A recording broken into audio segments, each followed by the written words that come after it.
Now, if you were here last weekend, we talked about this principle. As Christians, when we can see as God sees, we're much more likely to do as God says. In other words, if we can begin to get God's perspective on life, it clicks. It's like the light comes on. Oh, yeah, now it makes sense. But we've got to be able to see as God sees. We've got to be able to begin to think as God thinks. And the way we do that, we talked about, is by just saturating our mind with the Word of God. We just immerse ourselves in the written Word of God. It is God's rule book for life. And as we're studying God's, see, we pick up the principles, the precepts, the truths of God. We begin to see as God sees. And when that happens as Christians, we're much more likely to do as God says. Now, the big question that kind of blew up our inbox here at Hope this week is this.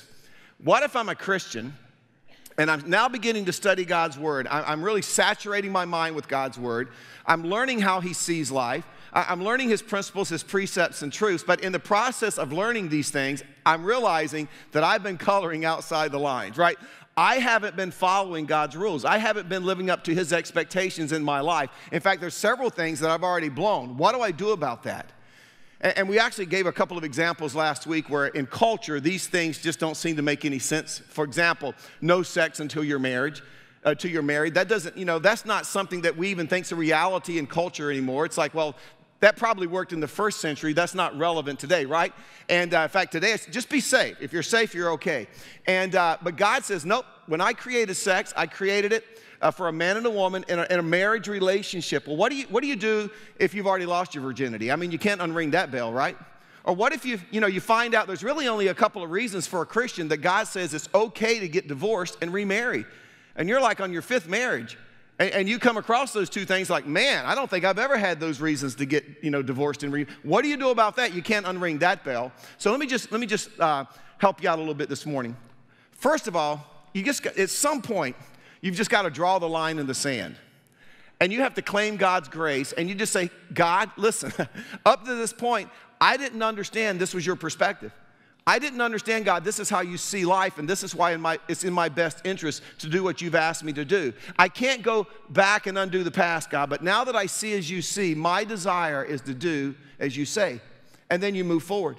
You move forward in obedience to the life that God has called you to. And I got to tell you, God will honor that. So you can't do anything about your past, but you have everything to say about your future and how you live it. And I would just tell you here, as a young adult, it is a wonderful thing to be able to get married and to have done it God's way. But you can't always do that. So you got to draw the line in the sand and say, from here on out, I'm going to do it God's way. In fact, let's put this principle up. And I want us to say this together.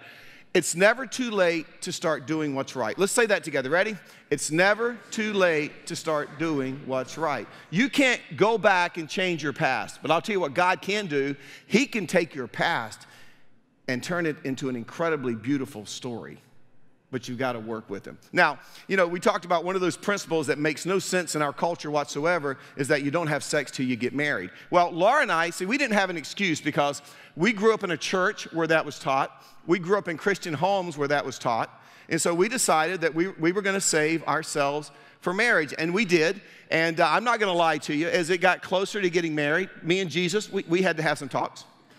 And they went basically like this. Jesus, don't you dare come back now. Yeah. You've waited 2,000 years. You can wait another year. I've held up my end of the bargain. Work with me, Jesus, right? And so by the time I got married at 22, I'm telling you, I was ready. I was ready to go. And second day of our honeymoon, we were at the Newport Beach Marriott in Southern California, Orange County. And by the second day of our honeymoon, I can remember Laura standing out on the balconies. Now, she wasn't saying this verbally, but her face said this: I need a break. You come anywhere near me, I'm going to jump. I'm going to jump. It's over. Now, I'm thinking we're only up 2 floors. Worst case scenario, she breaks her ankle. How's she going to get away then? See, so it's all about perspective.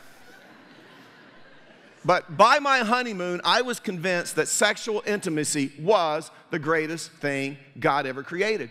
And there is something to this. I mean, there's a lot of great things in life that we've experienced, but we don't really remember the first time we experienced those things. I love college football. And a couple of weeks, you'll see that I'm a little grumpier on Saturday because everybody that's got a life is going to college football games, right? But I'm here with you people. And I'm not happy about that. And I've been literally to hundreds of college football games in my lifetime. I can't remember the first college football game I went to. I love butter pecan ice cream.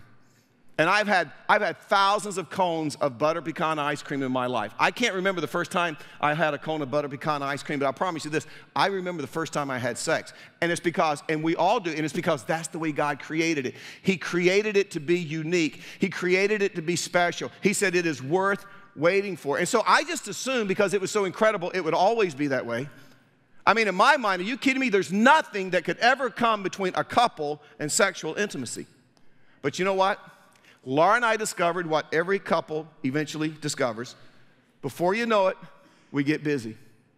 Before you know it, we fill our schedules with all kinds of stuff. And when we get busy, it is amazing what happens to our relationships. It's amazing what happens to intimacy, because this is what happens. As you get busy, you begin to give each other the leftovers. You know, we give our spouse leftover time, leftover energy, leftover conversation. And it's because busyness just has the capacity to pull our lives in so many different directions. And as a result, busyness destroys intimacy. Now, I don't need to spend a lot of time this weekend trying to convince you of that. We could all get up and tell a story of how that's been true in our lives, how that's been true in a relationship. But I do want to spend a few minutes explaining why that's the case. And this is why it's the case. When you're involved with someone, when you have an intimate relationship with someone, there are several things that are true. First of all, you feel like you're a priority in their life, and they feel like that they're a priority in your life. Second, you feel important to that person feels important to you. When there's intimacy, there's this sense of unrushed time. Fourth, there's time to communicate. You give them your undivided attention. They give you their undivided attention. And these are just things that are found in an intimate relationship. But when we get busy, all of a sudden our schedule is full. This is what happens. There's no way to make that other person feel like a priority. There's no way to communicate so that other individual feels like they have your undivided attention. There's no such thing as unrushed, leisurely time. And as a result, our relationships suffer. And right now, some of you are thinking, yeah, Mike, tell me something I don't know. I mean, this is the tension, this is the dynamic, this is the reality that we live in every day. But this is what I want you to see this weekend. Not only is this true horizontally in our earthly relationships, this is also true vertically in our relationship with God. And so what we're going to learn this weekend and next, because there's no way I can get this done in one weekend, okay? So this weekend, we're going to identify what the problem is. Next weekend, we're going to talk about what is God's answer. How do we actually resolve this? So you're going to have to be here for 2 weeks, right? But this is what we're going to talk about. If we can get intimacy corrected this way in our relationship with God, it is going to impact all of our horizontal relationships. I mean, every married couple knows what happens in the physical intimacy part of life when you get too busy. It either becomes one, non-existent, or it becomes an activity. And it's because we just don't have the energy, the emotional energy to even get moving in that direction. By the way, all the singles and college kids are thinking, I am so sure. See, that's the way I was too, right? But you got to understand, that's what happens in marriage. And it's because the busyness of life just undercuts the intimacy of our earthly relationships. Well, you got to understand the very same thing is true when it comes to our relationship with God. Because in order for us to have this intimate relationship with God that He's given us the opportunity to have, it requires, first of all, we make Him a priority. It requires that we carve out some time in our schedule just for Him. It requires that we give Him our undivided attention. There's this sense, God, it's just you and me, and nothing else is going to come between us here. But if we don't get a handle on our business, I promise you, intimacy, it will go away. It'll go away.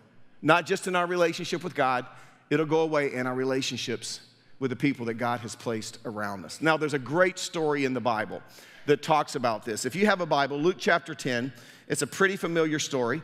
If you don't have your Bible, we'll put the verses up on the side screen. If you want to download the Get Hope app onto your smartphone, you can go to the message this weekend. You'll find all the verses, a place you can take notes, later email it to yourself. So that's helpful. Luke chapter 10, it's a story about three people. There's Mary, there's Martha. These ladies, they're sisters. They also have a brother. Anybody know who their brother is? Lazarus. I hear a couple of people went to Sunday school. So we got Mary, we got Martha, and we got Lazarus, and they live in this little village called Bethany.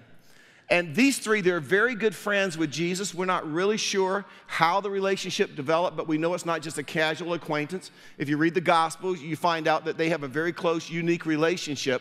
So one day, Jesus, he's traveling with the disciples. He makes his way up through Bethany, and we don't know if it's a few of the disciples or all of the disciples. But while they're going through Bethany, they decide to drop in on Mary and Martha and Lazarus and hang out for a while. So if you have your Bible, Luke chapter 10, beginning in verse 38. As Jesus and his disciples were on their way, he came to a village where a woman named Martha opened her home to him. She had a sister called Mary who sat at the Lord's feet listening to what he said. But Martha was distracted by all the preparations that had to be made.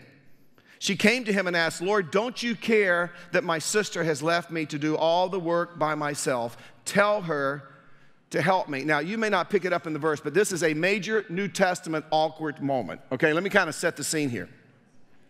Jesus and some of the disciples, maybe all of the disciples, they show up at the house of Mary and Martha and Lazarus. It's kind of a big deal.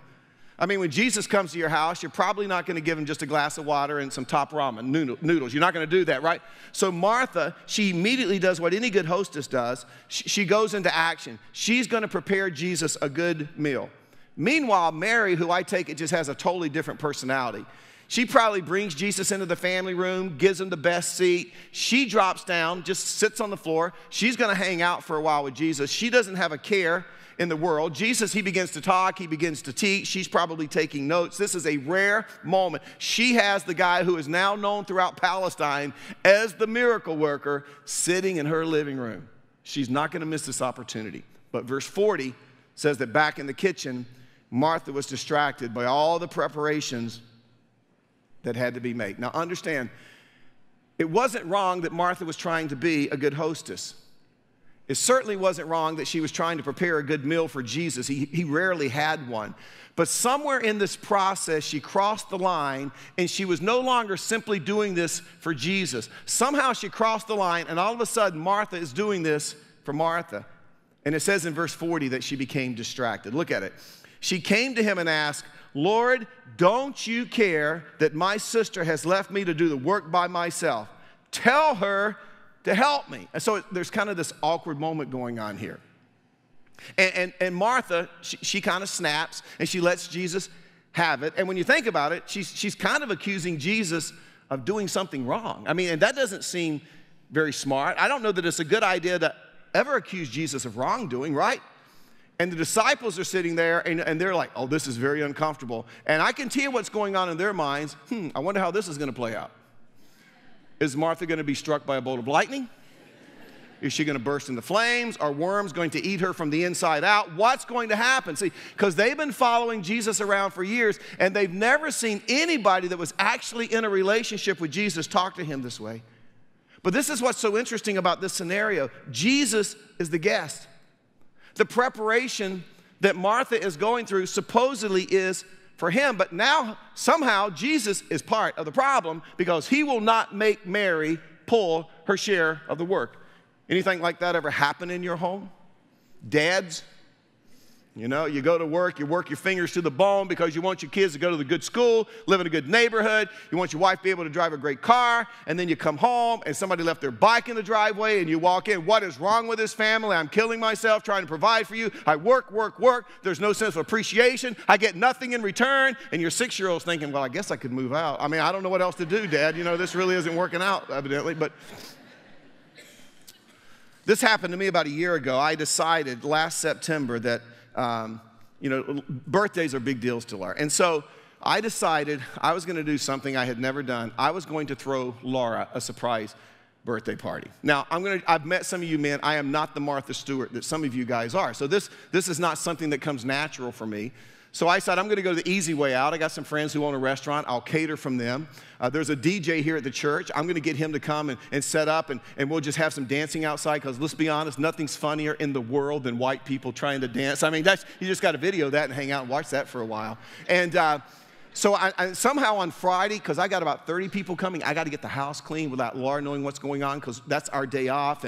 And then that morning, I get back from the gym and I think, man, I probably need to clean the garage, because the caterer is going to need a staging area, and they're going to probably want to set up so I'll clean the garage. So I get home and Laura says, well, what are you going to do today? Oh, I just got a few things to do today. I said, but right now, I'm going to go clean the garage. And so I go and I back her car out, and then I hop into my Ford F-150 and put it in reverse, and because I'm thinking about all the things I need to do, I plow right into her car. I mean thousands, thousands of dollars worth of damage. Enough said, right?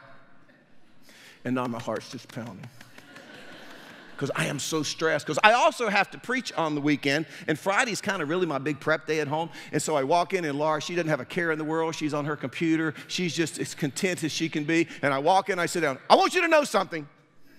I am throwing a surprise birthday party for you tonight. You need to know that.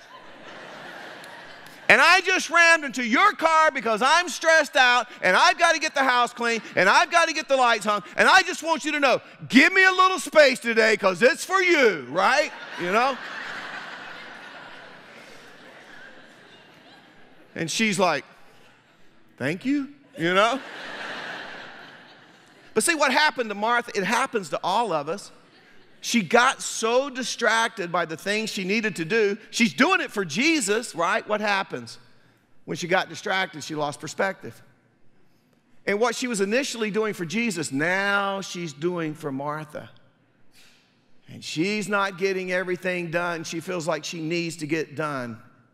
And so she storms into the room, interrupts Jesus while he's teaching, and said, would you do something about my lazy, good-for-nothing sister? Now, what's going on with Martha? Busyness caused her to get distracted. By the way, this is what distracted means. It means to lose track of, to get off course. And the word never stands alone. See, when you're distracted from something. And what's happened to Martha in this story, it happens to us all the time. She starts off on track. She's moving in the right direction. But then somewhere in the process, she lost perspective of what was going on, what reality was, and she got distracted. And Jesus, it's interesting. His response to Martha, it is so full of insight. I'm telling you, if we could just learn from his response, it would begin to free us up from the busyness that many of us struggle with. Look what he says in verse 41. Martha, Martha. See, this is how I play it out in my mind. Martha's standing there, her hands are on her hips, her apron's dirty, she's got flour on her face, sweat, you know, and I just see Jesus getting up and walking over and putting his arm around her and saying, Martha, Martha, Martha. Look what he says. You are worried and upset. The Greek word is troubled. You are troubled about many things, but only one thing is needed. Basically, Jesus is saying this. You know what, Martha? I've been watching you. You've been getting all over the kitchen. I've kind of observed you there, and it's obvious that you're caught up in so many things. And Martha, you've convinced yourself that the things you're doing are important. In fact, you've convinced yourself that what you're doing is more important than what I'm doing.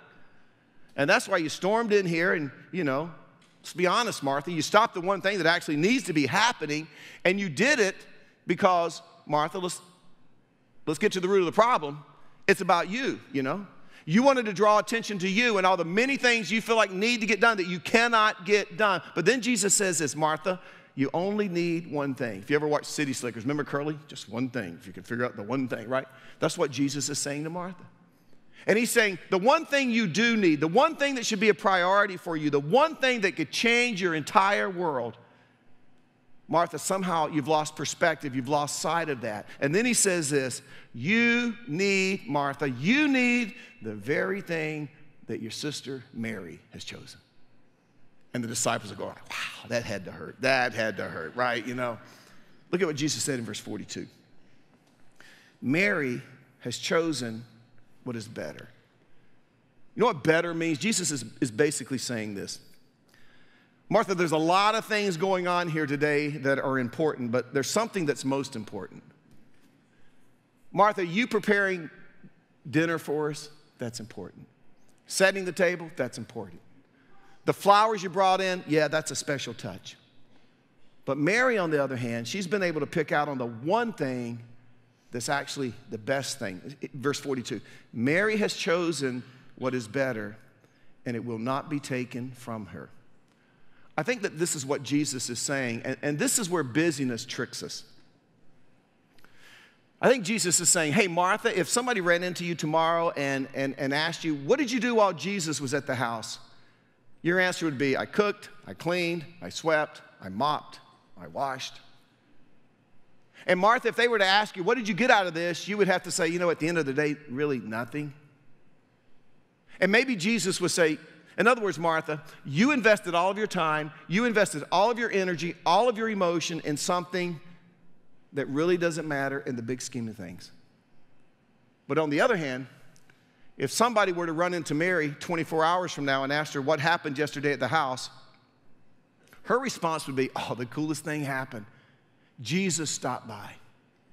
And he spent some time with us, and you would not believe what he taught us and what I heard him say. It can never be taken away from me. Now, I've left a little extra time this weekend for some application because I believe there's so much truth in here for us.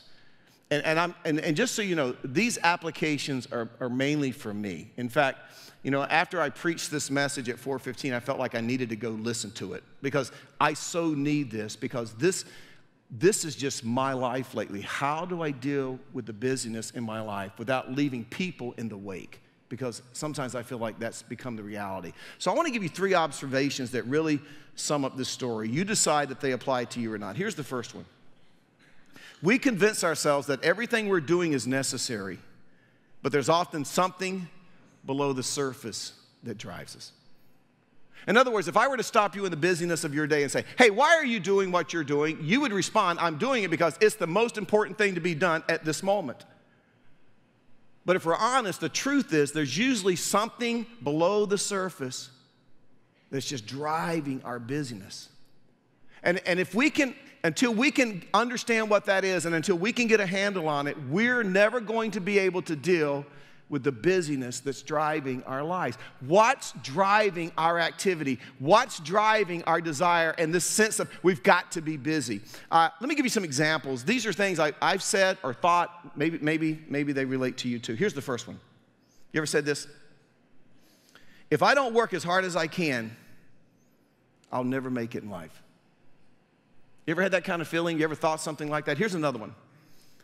If I don't do as much as I can, I'm going to get left behind. Everybody else is going to advance up the ladder. Everybody else is going to be promoted, but I'm going to get left behind. I better get busy. Here's one.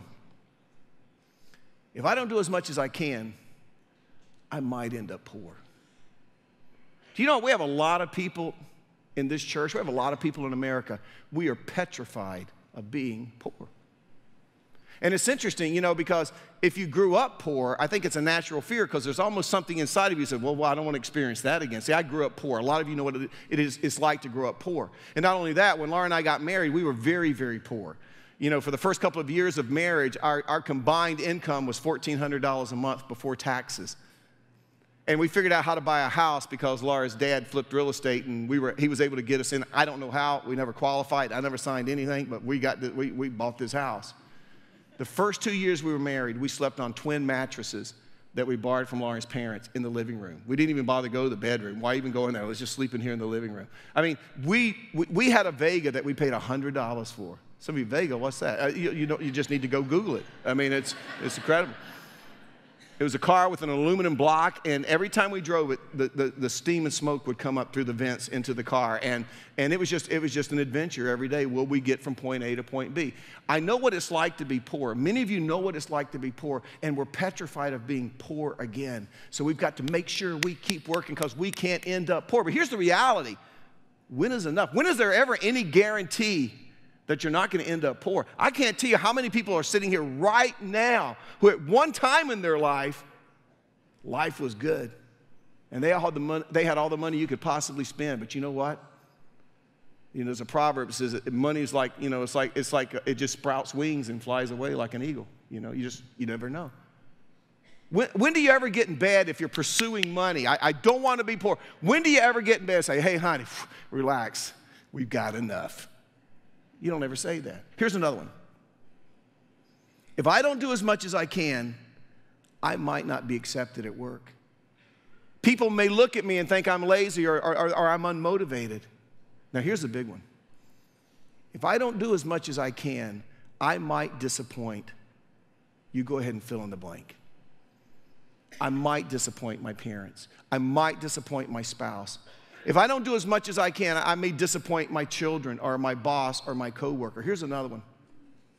If I don't do as much as I can for my children, other parents may think that I don't love my children as much as they love their children. You ever feel like you got to keep up because this is what society expects? I just got to do it. We got to be busy. Everybody else is busy. Here's a big one. If I don't do it, no one else will do it right. I've got to do it. I'm the only one who can do it right. Did any of those things hit a nerve? I mean, are those kinds of thoughts possibly the fear behind a lot of your activity in business? And your wife wants you to come home early. And the kids are at a season of life where they really need you, but you're afraid of what might happen back at the office. You're kind of afraid of what people will think. But I'm telling you, if those kinds of things drive your business, you will not make any progress until you identify it. This is Martha's problem.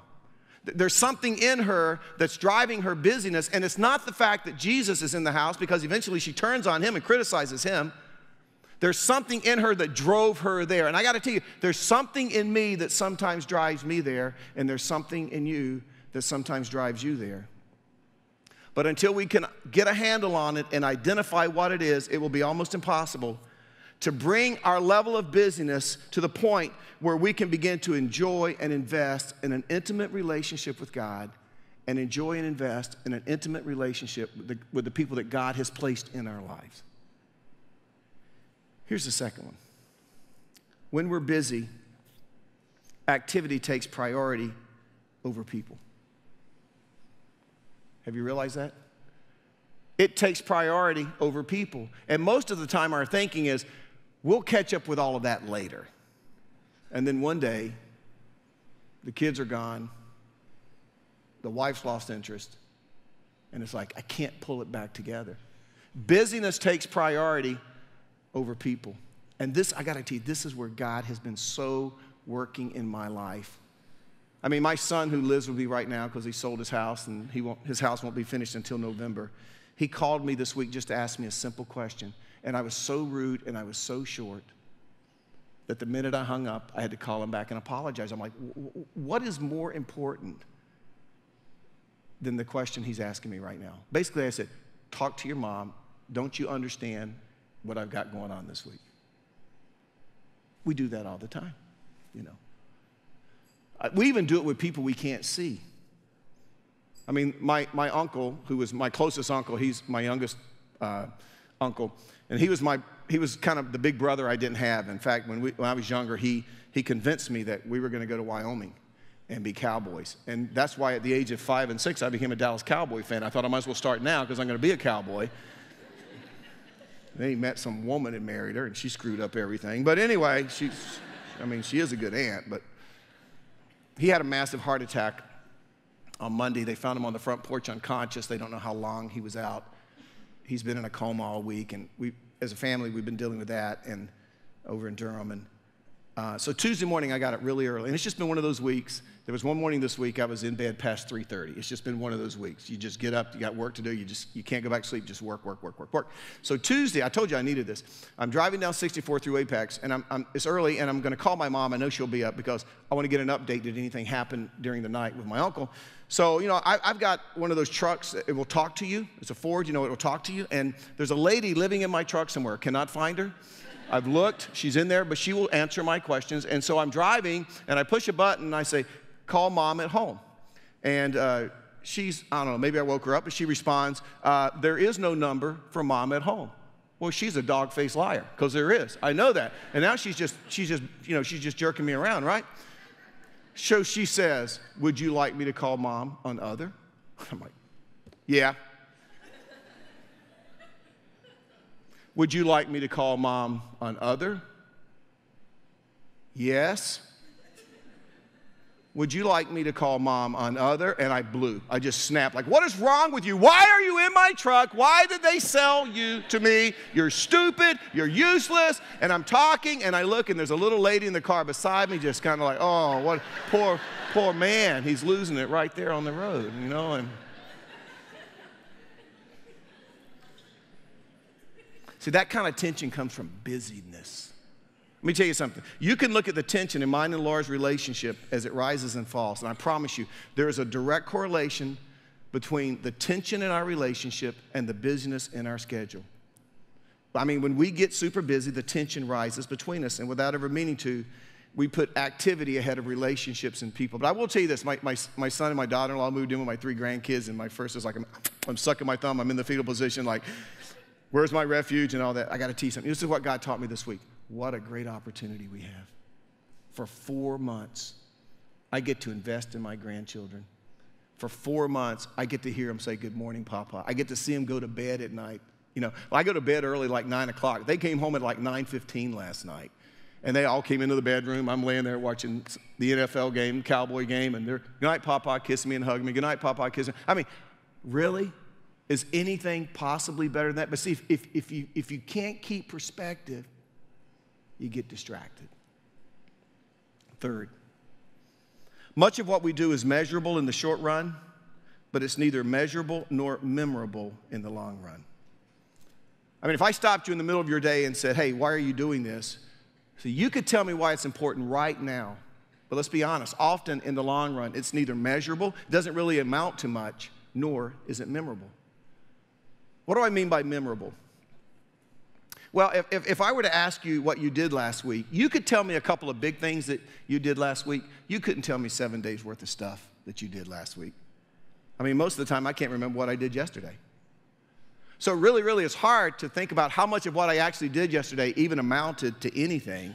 However, when you're doing it in the moment, it seems like the most important thing in the world. That's the trap that Martha fell into. Because, see, the day after this event with Jesus, Mary, she could still pull from all the nuggets of truth that Jesus taught. But Martha, what she got left with? Well, first of all, frustration.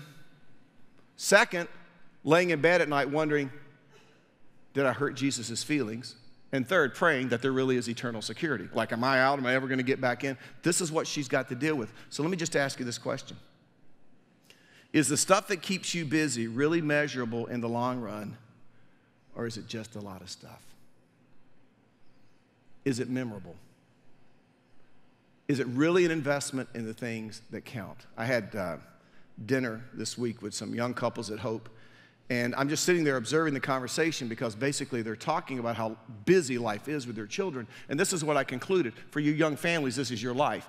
You get your kids up on Monday, you get them to school. You pick them up after school, you take them to soccer practice or dance or chess club, or some of them are getting their pilot's license, which is, are you kidding me? But anyway, and all these things you have to do every day, and then you get them home, you bathe them, you try to give them some dinner, you get their homework done, you get them in bed, and this is what you do Monday, Tuesday, Wednesday, Thursday, Friday. And I'm like, wow, it's a good thing you guys have weekend. Now there's games, now there's recitals, now there's events, now there's birthday parties. They got to go to the shooting range because they haven't been there for a while. They got to go go-kart riding because it reminded me they haven't been go-kart riding. And they're going on and on. I'm like, I am freaking exhausted just listening to you guys talk about the busyness with your children. And this is what I thought as I was listening to them. At the end of the day, is it measurable? Is it memorable? I've talked to a lot of kids. You know what I've never heard a kid say? I've never heard a kid say, you know what? I wish I could have played more sports. Not when they become adults. You know what they'll say? I wish I had more memories of family time. You got to figure that out. You see, the greatest investment you can make as a parent, the greatest investment you can make as a spouse or a single adult when it comes to your relationship with other people is an investment in your relationship with God. Because when you begin to prioritize your life around those alone times with God, understand He builds your faith, and as we saw last week, and He gives you wisdom and insight and understanding. In the long run, that is the better thing. Those are the things that cannot be taken from you. I mean, that's going to be the foundation for every decision you make the rest of your life. It's the kind of thing that in the long run is memorable, measurable, valuable. So here's the big question. Will we continue to allow the business of our lives to squeeze out the better things? Or will we be like Mary and say, yeah, there's a lot of things I could do, and there may even be a lot of things to be done, but first things first, Jesus is in the house. That doesn't happen every day, so He's going to get my undivided attention because this is an opportunity. Who knows when it will come around again? Now, this is what we're going to talk about next week in case you're going to be at the beach. This is where we'll pick up. This is what Jesus says to all the busy people. Seek first my kingdom and my righteousness, and all of these other things will be added unto you. In other words, Jesus says, give me some unrushed time. Give me some priority time. Give me some attention. Seek me first, seek me first, seek me first, and all of those other things that you think are going to fall apart. All of those areas where you think the world can't do without you. All of those areas where you think you're so important, but let's be honest, it's really where you get your self-esteem and your self-worth. Jesus says, if you'll just seek me first, if you'll just start there, all of those other things will fall into place. In fact, this is what we're going to learn next week. The solution to busyness is reprioritizing around intimacy with the Father. And here's the very best way I know to monitor how you're doing. If you're too busy to spend time alone with God, you're distracted. You're too busy. You've lost perspective, and you no longer know what's important. You see, when Jesus says, seek me first, He's not saying other things aren't important. I think God gifted some of you to make money. He expects you to make money. But you know what Jesus says? If that's first, that's going to be a problem. Seek me first. Some of you are incredible administrators, and He expects you to use that gift. You like to reorganize and restructure, that's great. God's not saying not do those things. He's saying just make sure you seek me first, and everything else will fall into place. And really it comes down to, are we going to trust Him or not? So if you're here and you're too busy, distracted, preoccupied to spend time with God, I think this is what God would say to you. He'd say, you're just like Martha. You think you really know what you need. You don't really know what you need. You've chosen the things that are temporary, but you've missed the opportunity to embrace the things and enjoy the things that cannot be taken from you. Next week, we're going to look at what we can do about our busyness. A few weeks ago, I was flying somewhere, and I was actually working on this message on the plane, and I got tired, and I wanted to close my eyes, and so I closed my eyes. I put my earbuds in. I was listening to some music, and it was the Eagles' Hell Freezes Over tour. That's great quiet time right there, by the way. That's quiet time right there. But Don Henley sang a song, and as I listened to the song, I played it again, and then I played it again, and then I played it again. I took my earbuds out, and I told Lord, listen to this song. I said, honey, that's my message. So I've asked the band to wrap it up by doing it this weekend. So I'm going to pray, and then you'll hear the song. God, help us. Help us.